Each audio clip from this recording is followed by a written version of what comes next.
নবীজি বলেছেন নেশা জাতীয় প্রত্যেকটি দ্রব্যই হলো মাদক, আর যাবতীয় মাদক হলো হারাম। ওয়ামান শারিবাল খামরা ফিদ দুনিয়া ফামাতা ওয়া হুয়া ইউদমিনুহা লাম ইয়াশরাবহা ফিল আখিরাহ। নবীজি বলেছেন এই মাদক হারাম জানা সত্ত্বেও যারা এই মাদক গ্রহণ করবে আর মাদকাসক্ত হয়ে নেশাগ্রস্ত অবস্থায় যারা মারা যাবে, এই লোকগুলো কিয়ামতে পরকালে জান্নাতে তারা আর আল্লাহর দেওয়া পবিত্র শরাব গ্রহণের কোনো সুযোগ পাবে, এমনকি এরা জান্নাতের গন্ধও পাবে না। শয়তান আমাদেরকে জাহান্নামের পথে ধাবিত করার জন্য শয়তান যে কয়েকটা মূল মন্ত্র ব্যবহার করে আমাদেরকে ধোঁকা দেয়, তার মধ্যে অন্যতম হলো মাদক আর জুয়া। ঈমানদারেরা, ইন্নামাল খামরু ওয়াল মাইসিরু ওয়াল আনসাবু ওয়াল আজলামু, নিশ্চয়ই মাদক, মদ, জুয়া, ভাস্কর্য প্রতিমা এবং ভাগ্য নির্ণায়ক তীর, রিজসুম মিন আমালিশ শাইতান, এগুলো হলো শয়তানের কারসাজি, এগুলো হলো শয়তানি উপাদান। শয়তান এগুলোর মাধ্যমে তোমাদেরকে ধ্বংসের পথে, তোমাদেরকে নষ্টের পথে ধাবিত করতে চায়। শয়তান চায় এগুলোর মাধ্যমে আমাদের ঈমান নষ্ট করে দিতে। শয়তান চায় এগুলোর মাধ্যমে আমাদেরকে জাহান্নামে পৌঁছে দিতে। শয়তান আমাদের বন্ধু না দুশমন? আস্তে বলবেন না, জুড়ে বলেন, শয়তান বন্ধু না দুশমন? এই শয়তান আমাদের মধ্যে বিদ্বেষ, বিশৃঙ্খলা ঘটাবার জন্য যেগুলোকে প্রধান উপাদান এবং উপকরণ হিসাবে গ্রহণ করেছে, তার মধ্যে অন্যতম হলো মাদক আর জুয়া। আল্লাহ তাআলা বলছেন, নিশ্চয়ই শয়তান চায় মাদক আর জুয়ার মাধ্যমে তোমাদের মধ্যে বিদ্বেষ বাড়াতে। মাদক এবং জুয়ার মাধ্যমে কিভাবে বিদ্বেষ আর বিশৃঙ্খলা বাড়ে। আজকে আমার সমাজের দিকে তাকায় দেখেন, মাদকাসক্ত আর জুয়ায় আসক্ত ব্যক্তিদের কারণে পারিবারিক কলহ এবং দাম্পত্য কলহ বৃদ্ধি পাচ্ছে। আপনারা দেখবেন মাদকাসক্ত আর জুয়ায় আসক্ত লোকেরাই বউ পিটায়, কারণ সে যখন মাদকাসক্ত হয়, জুয়ায় আসক্ত হয়, এগুলোর প্রতি আসক্তি বেড়ে যাওয়ার কারণে যখন তার কাছে টাকা পয়সা ফুরিয়ে যায়, টাকা পয়সার জন্য বাসায় গিয়ে বউয়ের কাছে সোনাদানা গহনা চায়। বউ যখন সোনাদানা গহনা দেয় না, তখন বউয়ের গায়ে হাত তুলে। এই রকম ডাকাত আমাদের সমাজে নাই? বউয়ের সোনাদানা গহনা বিক্রি করে ফেলে অথবা বন্ধক দিয়ে দেয়। এরপরে যখন পয়সা থাকে না, তখন বউকে বলে, তুই তোর বাপের বাড়ি যা, তোর বাপের বাড়ির থেকে টাকা নিয়ে আয়, আমার জুয়া লাগবে, মাদক লাগবে। বউ যখন যায় না, তখন বউয়ের গায়ে হাত তুলে, তখন বউকে পিটায়। দেখবেন মাদকাসক্ত আর জুয়ায় আসক্ত লোকেরা এরা বউয়ের সাথে খারাপ আচরণ করে, ভালো আচরণ করে না। মাদকাসক্ত আর জুয়ায় আসক্ত ব্যক্তিদের দাম্পত্য কলহ থাকে, পারিবারিক কলহ তাদের পরিবারে বিদ্যমান থাকে।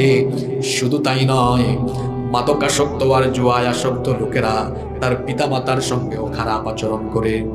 এর প্রমাণ হলো ওই যে পুলিশ ইন্সপেক্টরের মেয়ে ঐশী তার মা বাপকে জবাই পর্যন্ত করে দিয়েছে। যখন সে মাদক পায় না, জুয়ায় আসক্ত হওয়ার জন্য টাকা পয়সা থাকে না, বাপের পকেট থেকে তখন পয়সা চুরি করে মাদকাসক্ত আর জুয়ায় আসক্ত লোকেরা এক পর্যায়ে চোর ডাকাত হয়। মাদকাসক্ত আর জুয়ায় আসক্ত লোকদের পকেটে যখন পয়সা থাকে না, জুয়ায় যখন হারে কিংবা মাদকের জন্য যখন মাথায় ধরে, তখন দেখা যায় পেশকার পড়ার অলিতে গলিতে দিনে দুপুরে চুরি ডাকাতি ছিনতাই করে। মাদকের সাথে সম্পৃক্ত 10 ব্যক্তিকে লানত দিয়েছেন মুহাম্মদ, আমরা বলি সাল্লাল্লাহু আলাইহি ওয়াসাল্লাম। 1 নাম্বার হলো আসিরাহা, যারা মদ তৈরি করে।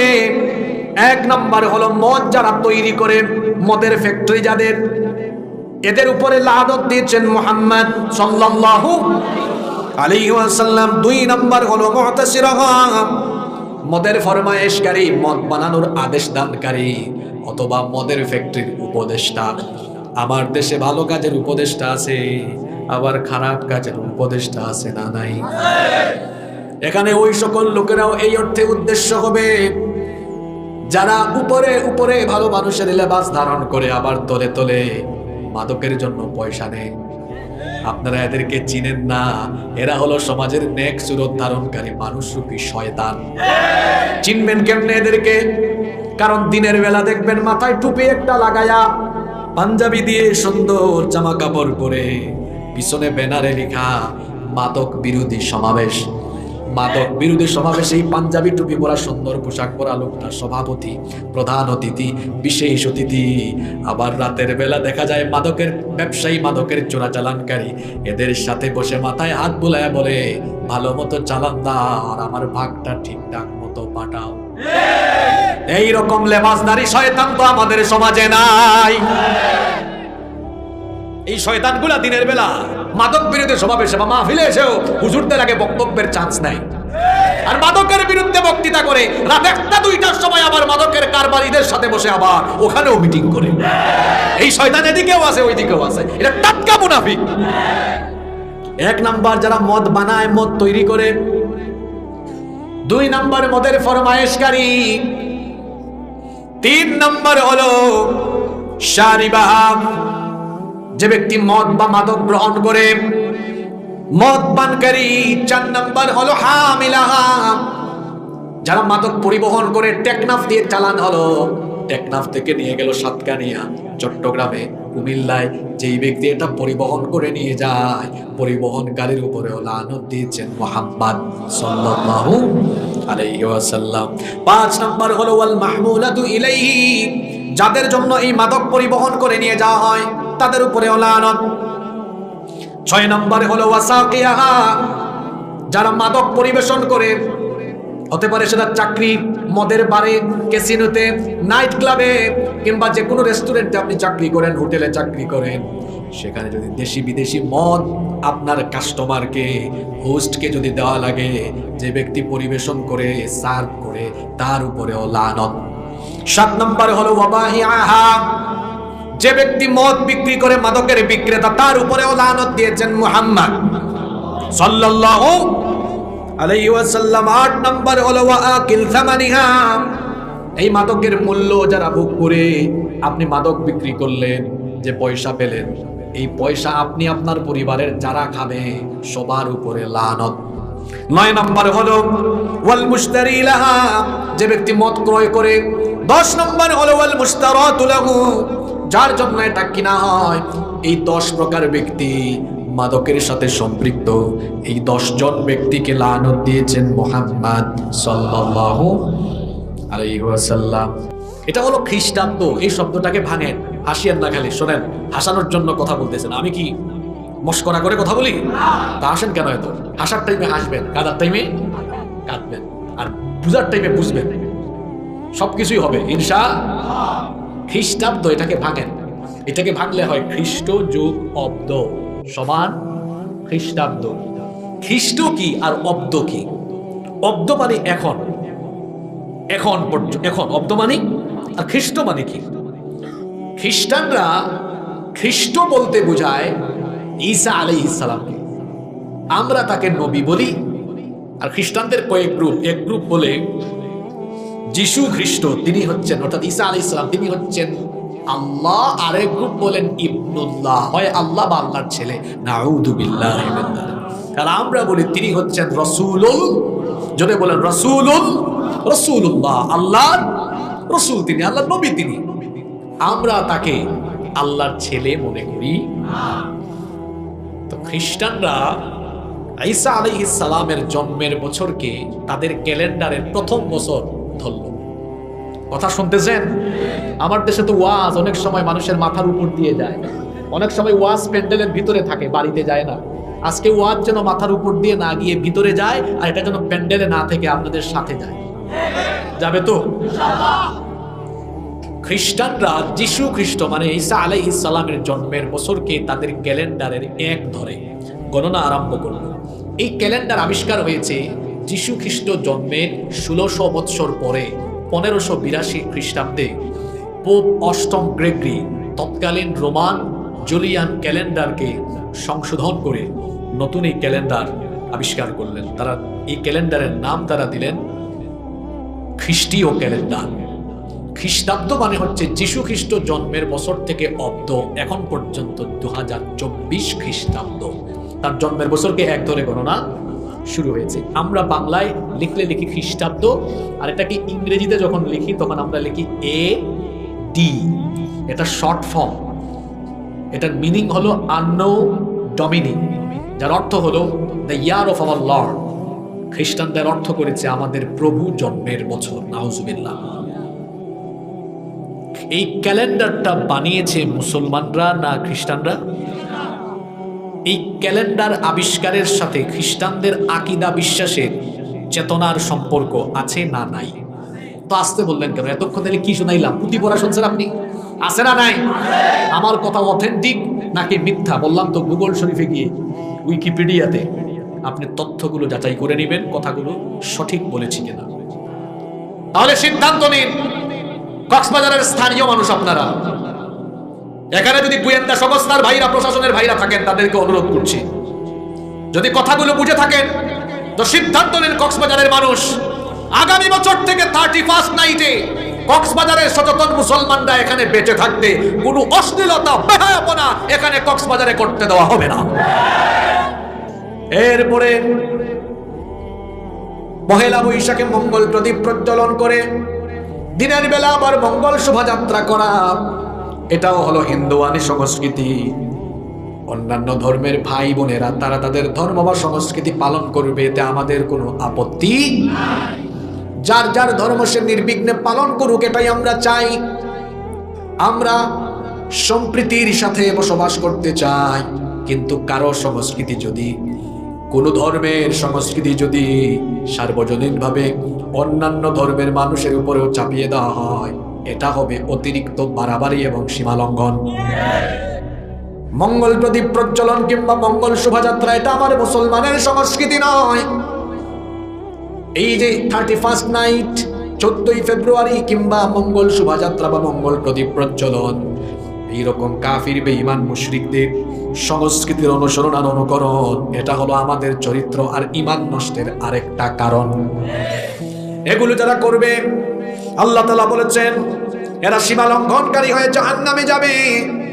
কোরআনুল কারীমের 11 নম্বর সূরা হুদের 113 নম্বর আয়াতে আল্লাহ বলেছেন, ولا تركنوا إلى الذين ظلموا فتمسكم النار وما لكم من دون الله من أولياء ثم لا تنصرون। আল্লাহ তাআলা বলছেন, কাফির মুশরিক যারা আল্লাহর সাথে শিরক করে, এই সকল জালিম সীমা লঙ্ঘনকারীদের তোমরা অনুসরণ করো না।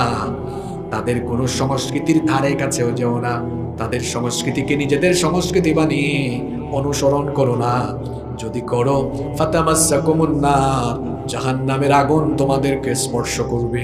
জাহান্নাম থেকে বাঁচার দরকার আছে না নাই? জাহান্নাম থেকে বাঁচার জন্য এই রকম বিজাতীয়দের সংস্কৃতির থেকে নিজেদেরকে বাঁচানো যাবে তো? দেখেছি কোথায়? টেলিভিশনে, ইউটিউবে দেখে দেখে ওই স্টাইলের চুল রেখে দিয়েছে। চুলের যে কি কাটিং এখন যুবকদের, ডানেও নাই, বামেও নাই, পিছনেও নাই, আছে শুধু মাঝখানে। দেখলে মনে হয় পাখির বাসা বাঁধার জন্য এরকম চুলের কাটিং দিয়েছে। এই দেখেন মাথা ঝুঁকানো শুরু হয়ে গেছে কয়েকজনের। কমন পড়ছে তো কথাগুলা।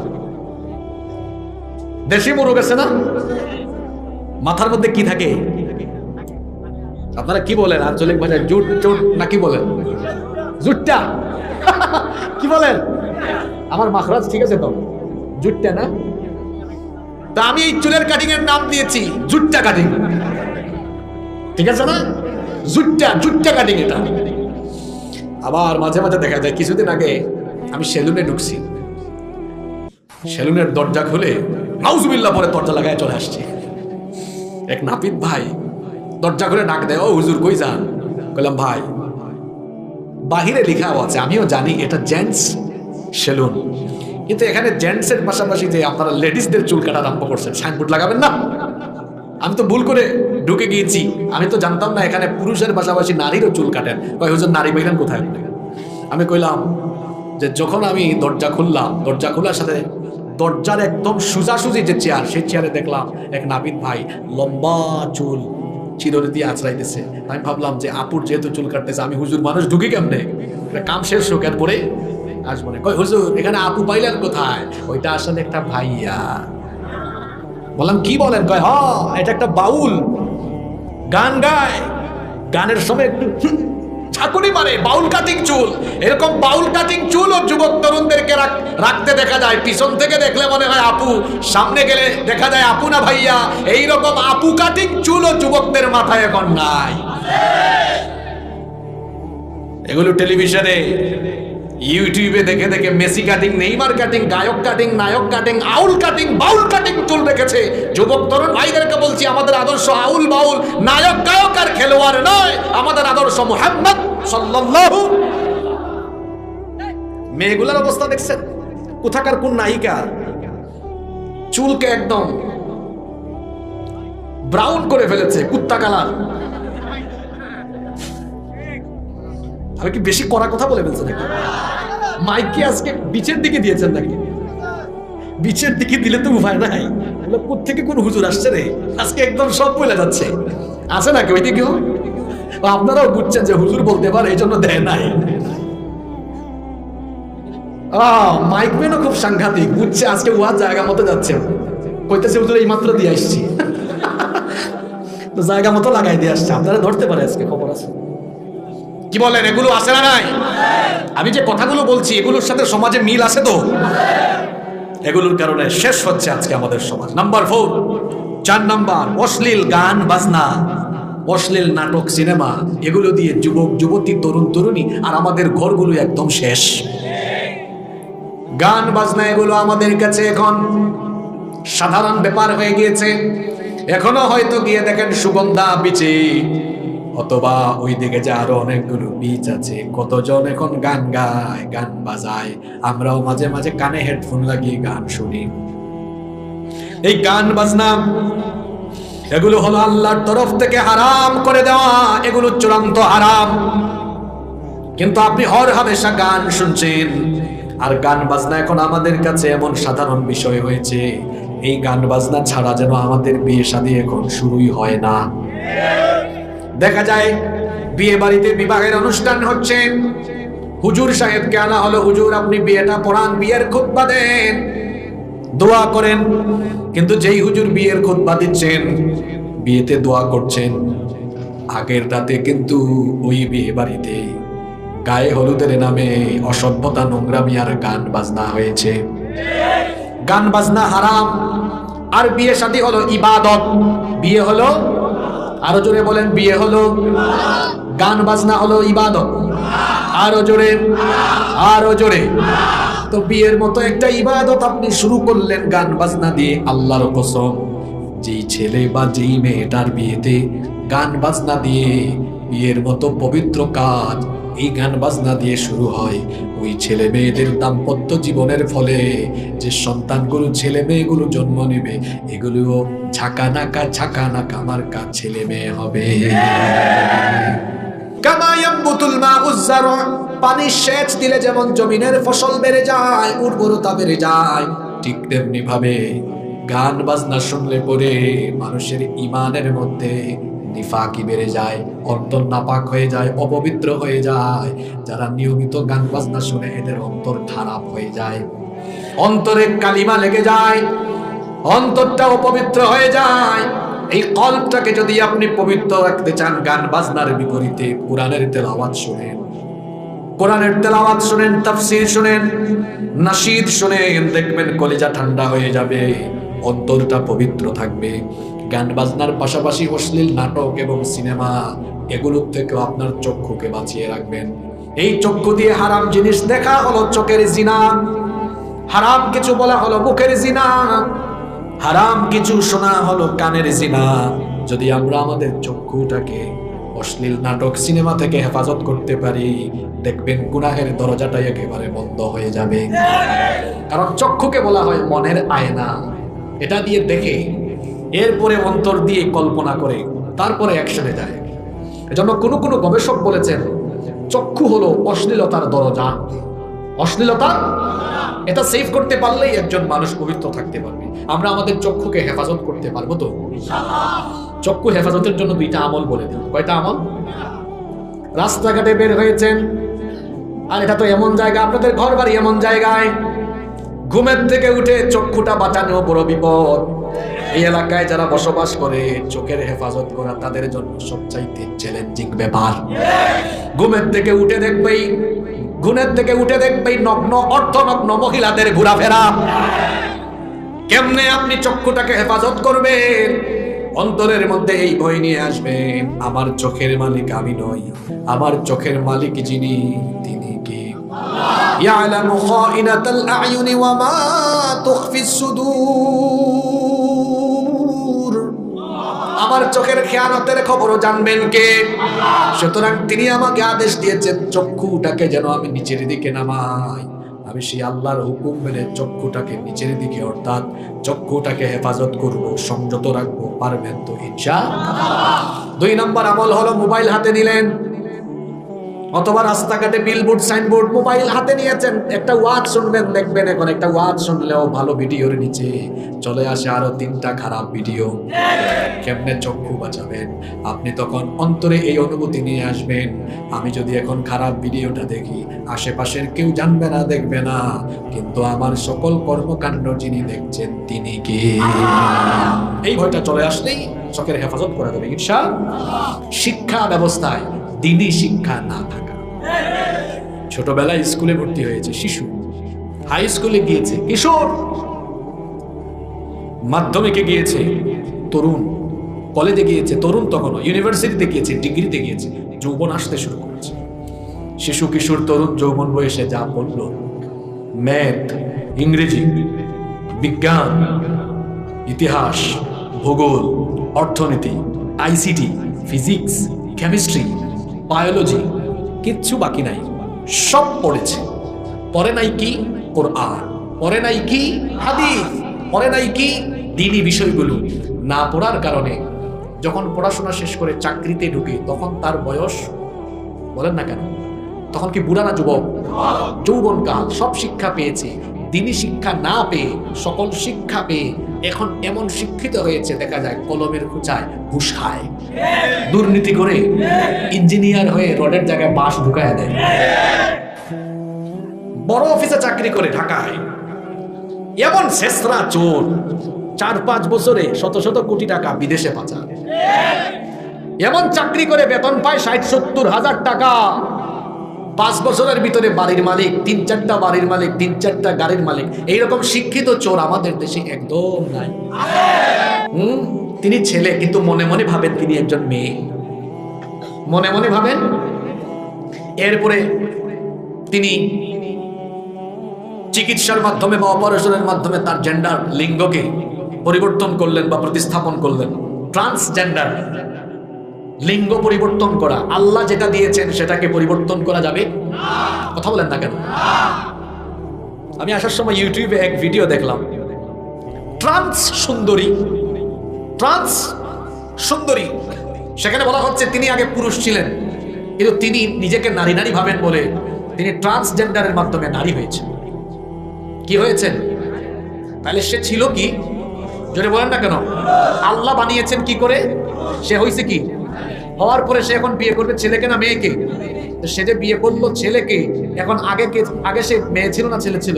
তো ছেলে হয়ে বিয়ে করলো কাকে? এটাকে বলে সমকামিতা। সমলিঙ্গের প্রতি আকর্ষণ বা সমলিঙ্গের প্রতি যৌনতা, এটাকে বলে কি? সমকামিতা। এই ট্রান্সজেন্ডারের মাধ্যমে সমকামিতা ছড়ায়, ট্রান্সজেন্ডারের মাধ্যমে সমাজ সভ্যতা ধ্বংস হয়। আমাদের সমাজ সভ্যতাকে ধ্বংসের জন্য, গোটা সমাজকে বিষাক্ত বানানোর জন্য এদেশে ইহুদি খ্রিস্টান আর কাফির মুশরিকদের কিছু লোকেরা ট্রান্সজেন্ডারের মতো ভয়াবহ বিষয়কে শিক্ষা কারিকুলামে ঢুকিয়ে দিয়ে আমাদের ঈমান আকীদা ধ্বংস করার জন্য অপচেষ্টা করছে।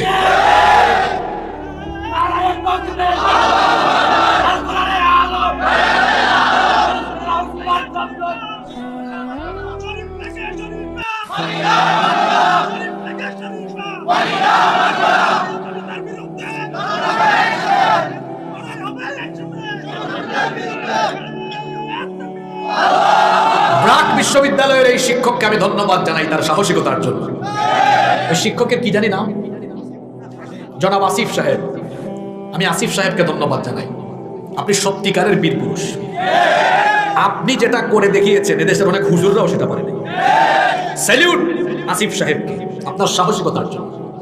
আপনি যেটা করেছেন আমাদের দেশের অনেক হুজুরও সেটা পারেনি। সত্য কথা তো তিতা হয়। আমি গত অক্টোবর মাসে কোন এক মাহফিলে এক কামিল মাদ্রাসার প্রিন্সিপাল সাহেবকে প্রশ্ন করেছিলাম, হুজুর পাঠ্য বইয়ে এত অসঙ্গতি, আমরা তো বড় আলেম না, ছোটখাটো বক্তা, মাঝে মাঝে মানুষকে দাওয়াত দেই, দায়ী হওয়ার চেষ্টায় আছি, আলেম হওয়ার চেষ্টায় আছি, অসঙ্গতি দেখলে মানুষকে সতর্ক করার চেষ্টা করি। পাঠ্য বইয়ের অসঙ্গতিগুলো আমরা দেখার পরে হুমকি ধামকি পাওয়ার পরেও মানুষের সামনে এগুলা বলে যায়। কিন্তু আপনারা তো আমাদের অভিভাবক, আপনারা যদি একটু জায়গা মতো যেতেন, আপনারা যদি সকল মাদ্রাসার প্রিন্সিপাল সাহেবরা বা বড় বড় বিশেষজ্ঞ ওলামারা মন্ত্রণালয়ে যান, বোর্ডে যান, গিয়ে বসে যে জিনিস চিল্লায়া হয় না সেটা আলোচনায় হয়। যে আমি এখানে চিল্লায় চিল্লায় আপনাদেরকে উত্তেজিত কইরা কয়েকটা স্লোগান দিলে সমাধান হবে? তো বললাম আপনারা সমাধানের জন্য যান না কেন? অনেক শিক্ষককে বললাম, কিছু কিছু উত্তর দিয়েছেন, হ্যাঁ আমরা চেষ্টায় আছি, কিন্তু বেশিরভাগ উত্তর দিয়েছেন বলি না, কারণ চাকরি যদি না থাকে। আহা, এটা বড় দুর্ভাগ্যজনক ব্যাপার। একজন আলেম যখন রাজ্জাককে ভুলে গিয়ে রিজিকের ভয়ে পাগলপাড়া হয়ে যায়, তখন একটা জাতি তো দিগ্ভ্রান্ত হয়ে যায়।